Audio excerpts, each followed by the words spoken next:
شروع اللہ کا نام لے کر جو بڑا مہربان نہایت رحم والا ہے۔ آسمان کی قسم جس میں برج ہیں، اور اس دن کی جس کا وعدہ ہے،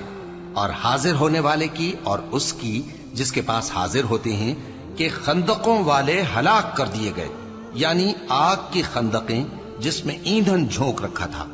جبکہ وہ ان کے کناروں پر بیٹھے ہوئے تھے اور جو ظلم وہ اہل ایمان پر کر رہے تھے ان کا نظارہ کر رہے تھے،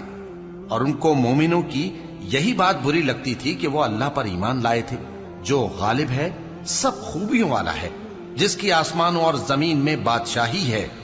اور اللہ ہر چیز سے واقف ہے۔ جن لوگوں نے مومن مردوں اور مومن عورتوں کو تکلیفیں دیں اور توبہ نہ کی، ان کو دوزخ کا اور عذاب بھی ہوگا اور جلنے کا عذاب بھی، اور جو لوگ ایمان لائے اور نیک کام کرتے رہے ان کے لیے باغات ہیں جن کے نیچے نہریں بہ رہی ہیں، یہی بڑی کامیابی ہے۔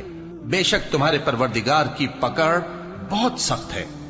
وہی پہلی دفعہ پیدا کرتا ہے اور وہی دوبارہ زندہ کرے گا، اور وہ بخشنے والا ہے، بہت محبت کرنے والا ہے، عرش کا مالک، بڑی شان والا، جو چاہتا ہے سو کر ڈالتا ہے۔ بھلا تم کو لشکروں کا حال معلوم ہوا ہے، یعنی فرعون اور سمود کا؟